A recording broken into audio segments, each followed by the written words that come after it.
महाभारत एक ऐसा महाकाव्य है जिसमें अनगिनत किरदार हैं, लेकिन कुछ किरदार ऐसे हैं ना जो कर्तव्य, त्याग और त्रासदी का दूसरा नाम बन जाते हैं।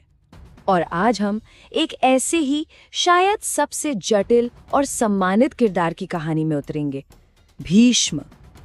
लेकिन उनकी कहानी में सीधे उतरने से पहले एक सवाल, एक पहेली है। जरा सोचिए, एक ऐसा योद्धा जिसे वरदान मिला हो कि वो अपनी मौत का समय खुद चुन सकता है, उसकी मौत कैसे हो सकती है? यही तो वो सवाल है, वो पहेली है जो भीष्म के जीवन को इतना अनोखा बनाती है।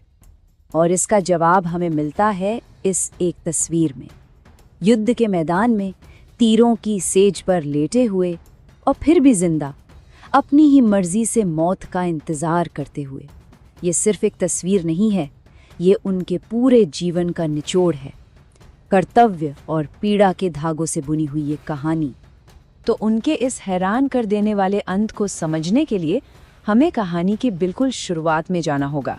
उनके जन्म के उन खास हालातों को समझना होगा जहां उनकी किस्मत की पहली लकीर खींची गई थी। देखिए, भीष्म को हम सब भीष्म के नाम से जानते हैं, लेकिन उनका असली नाम, जन्म का नाम देवव्रत था। और उनका जन्म भी अपने आप में एक दिव्य घटना और एक श्राप, दोनों का नतीजा था। एक ऐसी शुरुआत जिसने उनकी पूरी जिंदगी का रास्ता तय कर दिया। तो उनके पिता थे हस्तिनापुर के राजा शांतनु और उनकी माँ स्वयं नदी की देवी गंगा। सोचिए, एक इंसान और एक देवी का मिलन, लेकिन ये मिलन एक शर्त पर टिका था। शर्त ये थी कि राजा शांतनु गंगा के किसी भी काम पर कभी कोई सवाल नहीं उठाएंगे। और ये एक ऐसी शर्त थी जिसकी बहुत जल्द परीक्षा होने वाली थी। असल में इस कहानी के पीछे भी एक और कहानी है। देवी गंगा के जो बेटे हुए वो असल में 8 दिव्य वसु थे, जिन्हें ऋषि वशिष्ठ ने श्राप दिया था कि उन्हें धरती पर इंसान बनकर जन्म लेना होगा। तो गंगा बस उन्हें उस श्राप से जल्द आजाद करने का एक जरिया बनी। तो होता ये था कि जैसे ही उनके बेटे का जन्म होता, गंगा उसे नदी में डुबोकर श्राप से मुक्ति दिला देती। एक के बाद एक 7 बार ऐसा हुआ। लेकिन जब 8वें बेटे का जन्म हुआ, राजा शांतनु से रहा नहीं गया। उन्होंने गंगा को रोक दिया, अपना वचन तोड़ दिया। और बस यही 8वां बेटा था देवव्रत, जिसे श्राप के मुताबिक एक लंबी और मुश्किल जिंदगी जीनी थी। अब आते हैं कहानी के उस मोड़ पर, उस एक पल पर जिसने देवव्रत को हमेशा के लिए भीष्म बना दिया। ये एक ऐसी प्रतिज्ञा थी जिसने सिर्फ उनकी नहीं बल्कि पूरे कुरु वंश की तकदीर बदल कर रख दी। तो देखिए, देवव्रत हस्तिनापुर के युवराज थे, सबके चहेते और सिंहासन के सबसे काबिल हकदार। लेकिन कहानी में मोड़ तब आया जब उनके पिता राजा शांतनु को एक मल्लाह की बेटी सत्यवती से प्यार हो गया। और सत्यवती के पिता ने शादी के लिए एक शर्त रख दी। शर्त ये थी कि हस्तिनापुर का अगला राजा सत्यवती का बेटा ही बनेगा। अब अपने पिता की खुशी के लिए देवव्रत ने जो किया उसकी कोई कल्पना भी नहीं कर सकता था।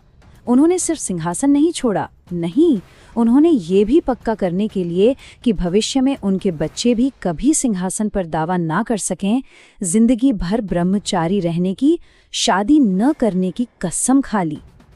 उनकी इसी भीषण प्रतिज्ञा की वजह से देवताओं ने उन्हें एक नया नाम दिया, भीष्म, जिसका मतलब ही होता है वो जिसने भीषण प्रतिज्ञा ली हो।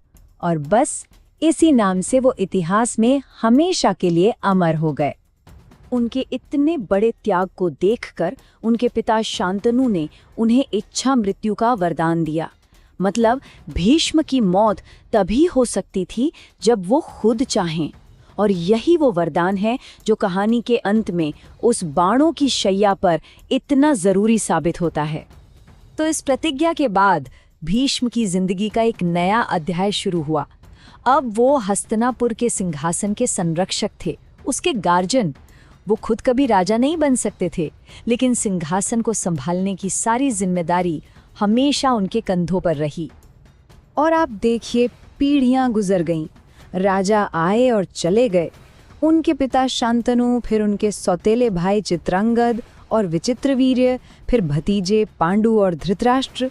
लेकिन भीष्म एक चट्टान की तरह वहीं खड़े रहे, हस्तिनापुर के सिंहासन की रक्षा करते हुए, हमेशा एक संरक्षक, एक गार्जियन। लेकिन ये जो कर्तव्य का रास्ता था, ये कोई आसान रास्ता नहीं था। इसी कर्तव्य को निभाते हुए अंबा की कहानी सामने आती है। एक राजकुमारी जिसे भीष्म ने अपनी प्रतिज्ञा की वजह से ठुकरा दिया था। अंबा ने बदला लेने की कसम खाई और यही बदला आगे चलकर भीष्म की मौत की वजह बना। शायद भीष्म के जीवन की सबसे बड़ी त्रासदी यही थी, वो क्षण जब भरी सभा में द्रौपदी का चीरहरण हो रहा था और धर्म के सबसे बड़े जानकार भीष्म चुप बैठे रहे। क्यों? क्योंकि वो सिंहासन के प्रति अपनी वफादारी की प्रतिज्ञा से बंधे थे। उनके वो शब्द, धर्म बड़ा सूक्ष्म है, उनके अंदर के तूफान को दिखाते हैं। एक तरफ उनका अपना धर्म था और दूसरी तरफ सिंहासन के प्रति उनका कर्तव्य, और उस दिन कर्तव्य जीत गया।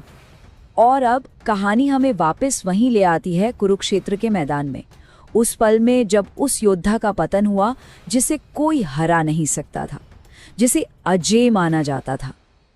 देखिए, भीष्म को सीधे सीधे युद्ध में हराना नामुमकिन था, तो कृष्ण की सलाह पर एक ऐसी चाल चली गई जो उनके बाहुबल पर नहीं बल्कि उनकी प्रतिज्ञा पर हमला करती थी।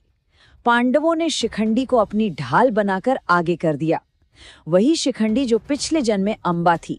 भीष्म की कसम थी कि वो किसी स्त्री या जो कभी स्त्री रहा हो उस पर हथियार नहीं उठाएंगे। उन्होंने अपने हथियार नीचे कर दिए और बस शिखंडी की आड़ लेकर अर्जुन ने उन्हें अपने बाणों से बेध दिया। भीष्म जमीन पर गिर तो गए लेकिन मरे नहीं।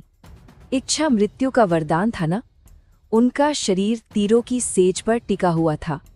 उनका युद्ध खत्म हो गया था, लेकिन उनकी जिंदगी का सबसे बड़ा काम अभी बाकी था। उसी बाणों के शैया पर लेटे लेटे उन्होंने अपना आखिरी फर्ज निभाया। उन्होंने युधिष्ठिर को राजधर्म, मोक्ष धर्म, शासन, मतलब जीवन के हर पहलू पर वो ज्ञान दिया जो आने वाली पीढ़ियों के लिए एक गाइड बुक बन गया। महाभारत का जो शांति पर्व और अनुशासन पर्व है, वो असल में भीष्म के इसी ज्ञान का खजाना है। तो फिर भीष्म की विरासत क्या है?